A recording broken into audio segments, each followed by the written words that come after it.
3rd of April 25, and I keep hearing politicians saying that Scotland's only is like 96% native Scots, really. But actually, at the last census, which I think was 2022 here, native Scots were white Scottish, as they call them, were 77%, and that was before Boris's waves. You know, so Boris, I don't know what it is now for native Scots, if you want to call it that. Maybe 70%, you know, maybe even less. The thing is, I think Scotland's seen as a very welcoming, quote, welcoming place, you know, like Ireland as well, you know. The Irish, the Scots, oh, they're really welcoming. They vote SNP. SNP are fanatics about this, more so than Labour even, and the Greens have probably matched them. But yeah, I mean, Glasgow's population up to 1999, say, was going down every year. Since then, it's went up every year. But over the last 10 or 15 years, you know, and now they're saying things like, I don't know who's actually saying this, but this is what they're saying. Oh, it's not working. Yeah, here's what they're saying. Glasgow is facing utterly untenable pressure due to the UK's asylum system, the council's homelessness convener has warned. Home Office has sent 4,000 asylum seekers to the city while hundreds of refugees with leave to remain have travelled there to present as homeless. Council to meet with UK and Scottish government next week to discuss the issue as city leader considers asking for a pause on sending migrants to Glasgow. Yeah, because I think the thing is, since Labour, Tony Blair, people come in, they just tend to think of London. That's all they're thinking of, London. But then around about 2007, something the Blair government or whatever said, we need to start moving them across the area. You know, we can't just let London take the strain. From their opinion on public services and stuff, that's they're not thinking how it will change the place or whatever. So, and since then, you know, basically you can think of them as sanctuary cities in America, you know, very welcoming. And it's usually all the Labour SNP places, you know, like Glasgow, and then in Newcastle will be the same. All these places have changed beyond recognition over the last 10 years. And this is really why, really. And so, yeah, 4,000 asylum seekers have been sent here by the Home Office, because the people come in, say they're coming over a boat or they're just travel visas or whatever, they'll maybe claim asylum in London, and then the government say, okay, we're sending you here, we're sending you here. Newcastle's very friendly, they've got a Labour government, a Labour thing where they're very friendly, welcoming. Glasgow's got an SNP thing where they're very, very friendly, they're more friendly than Labour, I would say. And so this is what's happened really, and all these places have changed beyond recognition. According to Keir Starmer and, you know, John Swinney and that, we need more of it. It's going to be magnificent. We're going to be a utopia, you know. But I don't know. So I don't know who's saying this actually. Like.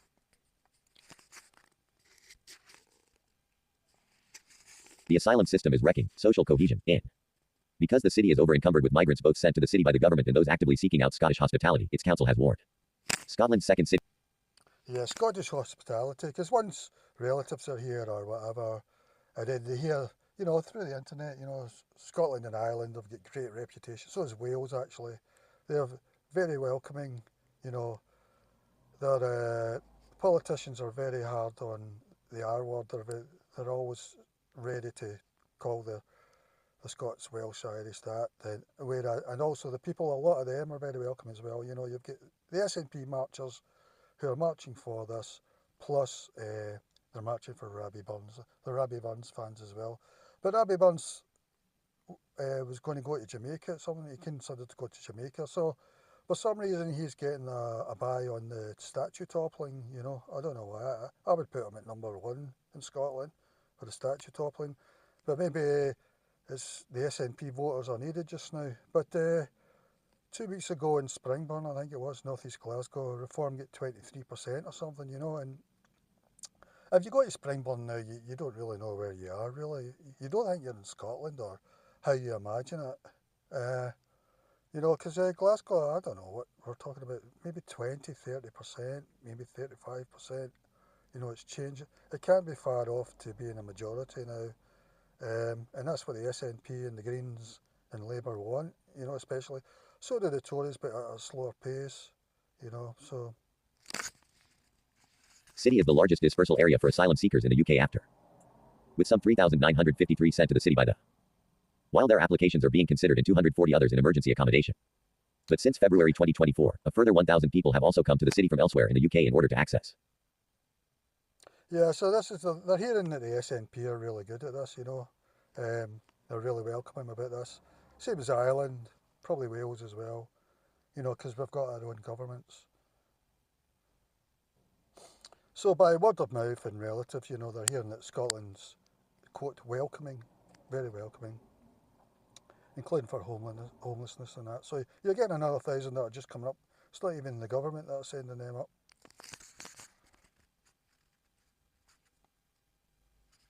But since February 2024, a further 1,000 people have also come to the city from elsewhere in the UK in order to access support, prompting fears that the number of people applying for accommodation is becoming unsustainable. Let's see. Among them are hundreds of migrants granted leave to remain by the Home Office, who are given 28 days to find somewhere new to live and leave their government-provided lodgings, sparking an asylum homelessness crisis. Alan Casey, Glasgow City Council's convener for homelessness, says the authority is now considering asking the UK government for a pause on asylum dispersal because of the unprecedented pressure it is placing on the city's housing. I don't know if this Alan Casey is actually a politician, but I mean, I guess he's either Labour or SNP, but for somebody, one of them in Scotland, to say that, you know, things have got out of control, you know, because they're fanatics about this, really, you know, because John Swinney's holding a big sort of conference this month, and it's about how do we stop the, quote, far right, like reform, as he's calling it, and he feels he's got the SNP voters behind him, you know. If you don't feel that way, you need to vote reform, you know, in my opinion. As an Overton window shift, they're no good on it either, but as an Overton window shift, to show you this is just, well, I can't even say, like, you know, I mean, we've just, if you think it's going to be utopia, you know, Keir Starmer will shake your hand and so will John Swinney and that, but if you think anything else, there's a chance they might call you the R word, plus you might go to jail, they might send you to jail as well, so, oh, he's an SNP councillor, so, I mean, that is shocking if an SNP councillor saying it, because they're as welcoming as you can get. Councillor has written to UK Government Asylum Minister Angela Eagle to request a sit-down to discuss the utterly untenable pressures Glasgow faces when she visits the city next week. Mail Online understands that a meeting has been arranged for next week between the Council, the Scottish Government and the Home Office to discuss the situation. Yeah, I think also John Swinney's arranged some sort of meeting with the good people of Scotland, whoever that is or whatever, I don't know, but personally I think Scotland's going to go more to reform than England. Scotland and Wales will both go more reform than England, I think, as a protest vote on one issue. Mail Online understands that a meeting has been arranged for next week between the Council, the Scottish Government and the Home Office to discuss the situation. It could result in a volte-face for a city internationally renowned for its welcoming attitude to those seeking refugee status, despite declaring a housing emergency in the face of growing homeless applications. It could result in a volte-face for a city. So this is incredible, really, you know, because and maybe it's something to do with that by-election the other week in Springburn, because Reform get 23%. I think before that, I don't know if it was 2 years ago or something, they get 16%. But you're talking one of the poorest areas in Britain. You know, real housing estates, big high flats and all that. They've knocked most of them down now. So you couldn't get any more council estate disaster, really. And for them to be voting so much for reform now, you know, that's telling you something. And all these 1,000 that were coming up from England or whatever, they've all got a right to, Labour have granted them citizenship basically, but they've got to get out of their asylum place, their hotel or whatever they're living in. So they're hearing that Scotland's a soft touch, welcoming, I should say. CLLR Casey said a failure by the government to do more could provoke social unrest, and bad actors blame future financial woes on asylum seekers and refugees. That he wanted to work with the UK government to discuss some potential solutions, including a pause on dispersal here in Glasgow, and our commitment to being a pilot area for people seeking asylum to work. The city is currently using 4,100 of its 6,735 available bed spaces for those awaiting asylum decisions according to figures provided to the Home Affairs Committee last month, more than triple the amount the Home Office says it should be using. So is this emergency bed spaces like 6,735, and of them 4,100 are people claiming asylum, and most of them will get granted it, and then they'll get a free house. So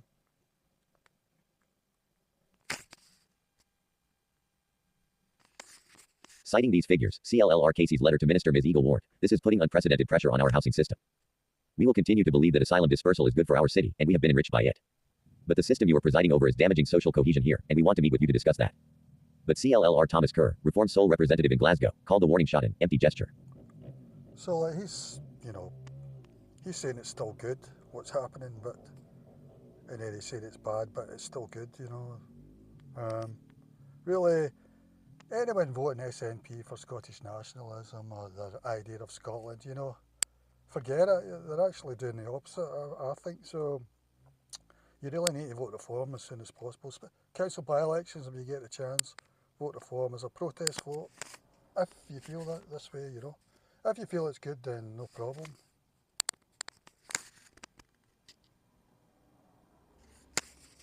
The SNP's declaration of a housing emergency almost a year and a half ago was nothing more than an empty gesture, since it was declared they've done nothing bar their usual grievance politics and blaming everyone else, he told Mail Online. Locally, Glasgow has the ability to streamline planning applications and make the process more attractive for investors, but instead they've doubled down on a tax.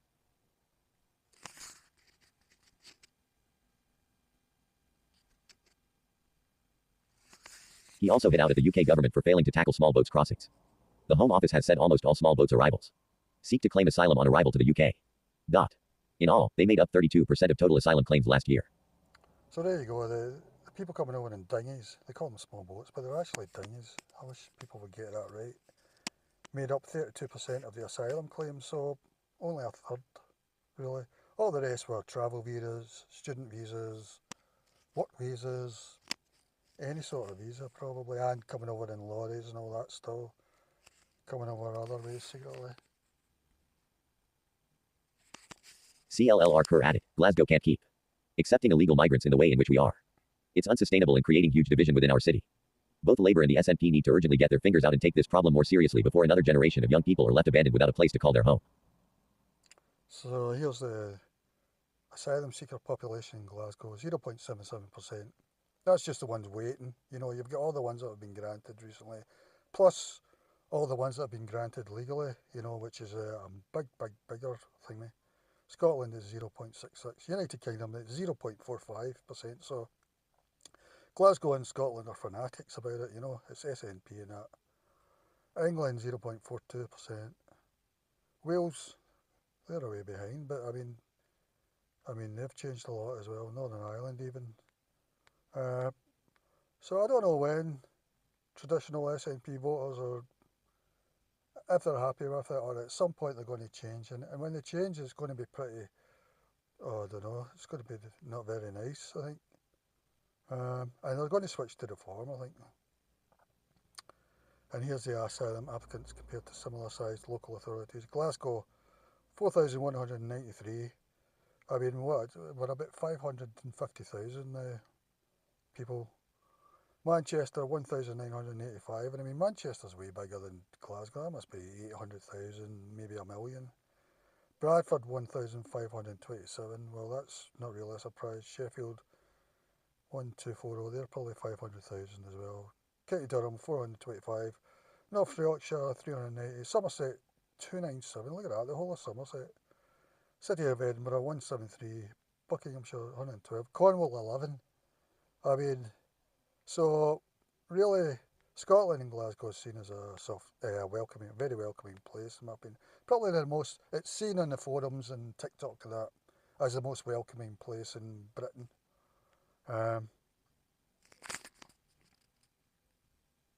For people homeless. While asylum seekers cannot choose where they are dispersed to, other people facing destitution are thought to come to Glasgow because of Scotland's steadfast homelessness laws.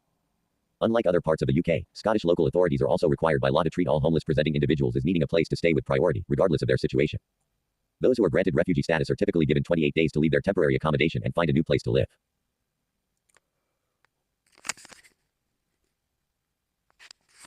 However, waits for documentation needed to secure tenancies and universal credit claims can be much longer, forcing people onto the streets. The Home Office is piloting a doubling of the time to 56 days amid criticism that the existing limit is too small and that asylum seekers, who cannot work while their application is being considered, have little money with which to arrange a tenancy. So basically they're saying they can stay in their hotels or if they've got a house at the time while they're waiting for their claim. The Scottish Refugee Council is hopeful this will ease the pressure on councils and alleviate some of the strain. It also wants asylum seekers to be able to work while their application is being considered, a move it says is backed by the public. When people receive a positive decision about their asylum application, there are a lot of significant changes to navigate in a very short space of time, a spokesperson said.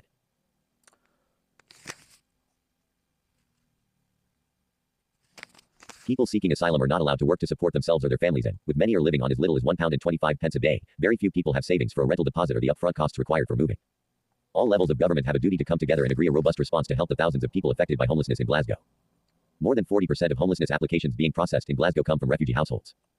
But people may also come to Glasgow because it is renowned for its friendliness towards asylum seekers, as evidenced by scenes of entire neighborhoods coming out too. Yeah, that's true, yeah.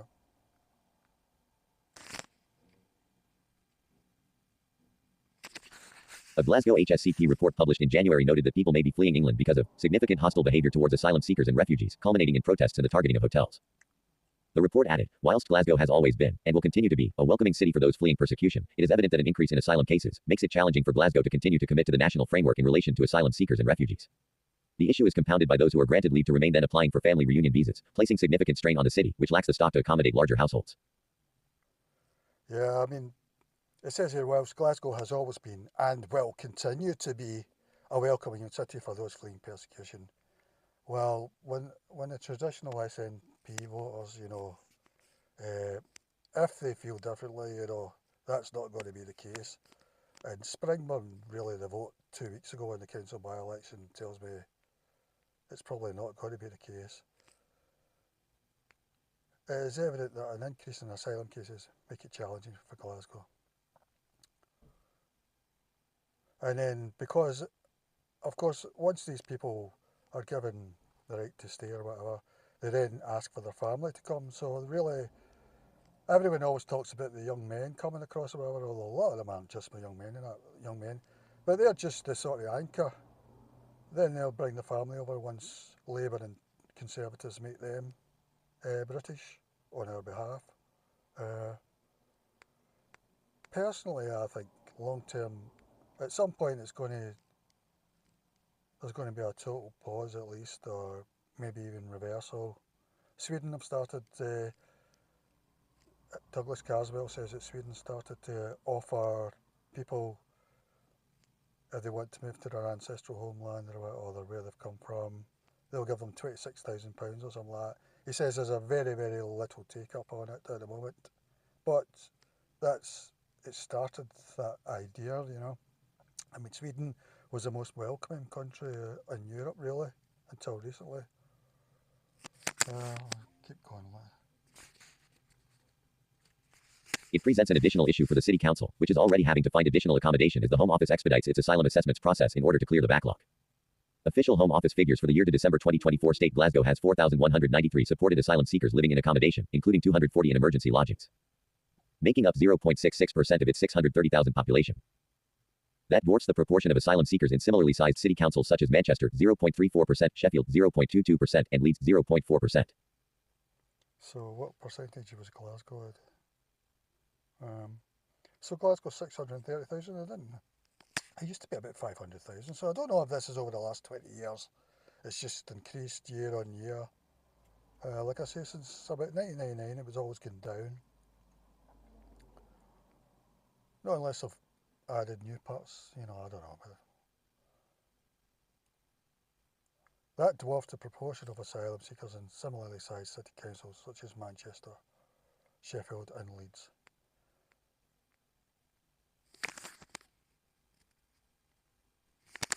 And the number of people presenting as homeless who have been given leave to remain has doubled to 2,709 as of last year, according to a social work report scrutinized by the Local Democracy Reporting Service. The city's Health and Social Care Partnership HSCP estimates that Home Office expedited decisions will cost Glasgow £26.5 million in 2024-25, according to a recent report.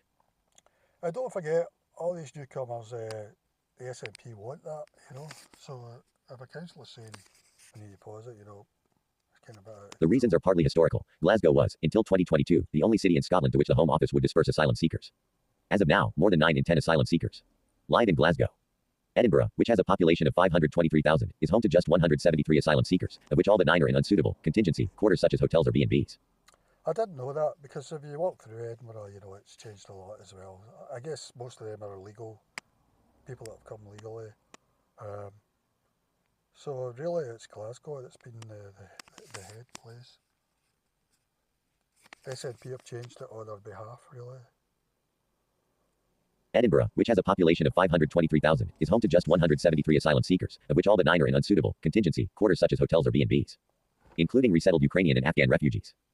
Glasgow has an asylum seeker population of 0.77%, higher than anywhere in Britain except Chichester, Coventry, and half a dozen London boroughs. The number of homeless refugees doubled in the city in 2023 as the Home Office tried to accelerate its efforts to clear the backlog of applications, making 2,500 batch decisions by the end of that year.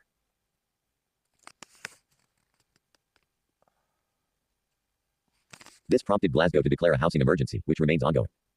In February, the council wrote to the owners of 2,500 empty homes asking them to consider selling up or renting them out. It has even invoked compulsory purchase orders to buy up empty homes that have lain unused.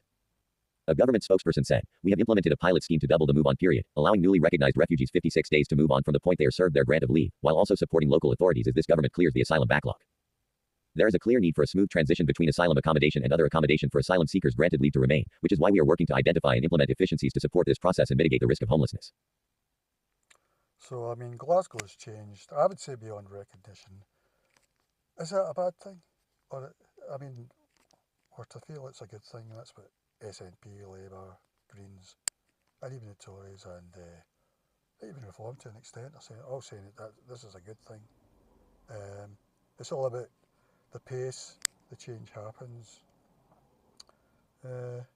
Yeah, but personally I could see, like, I'm not sure SNP marchers, the ones who got a bit kilts and bagpipes, and, you know, I'm not sure how they, after a while they're going, I just hope they behave, basically, really.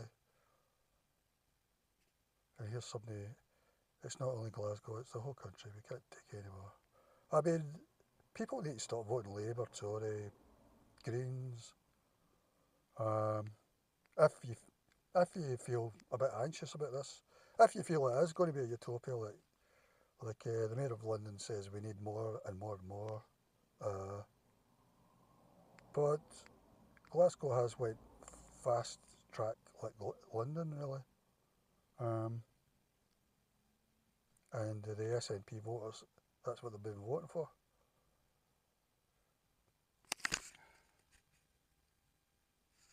This is just the start. There will be millions more.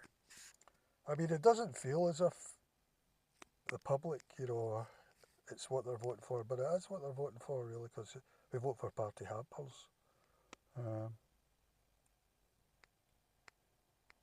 Yeah, so there you go. That's for all the people who, and the politicians especially, who keep saying Scotland is 96% native Scots, really. Like I say, the last 2022 census, it was 77% native Scots. They call it white Scottish on the thing there. But that was before the Boris waves, which were like 90% from the global south, as Hamza Yusuf calls these countries, because he was talking it in the context that the West has to give money to certain countries because of climate change. He used the term global south. So yeah, if he's using that, then I'll use that term. There you go. Okay.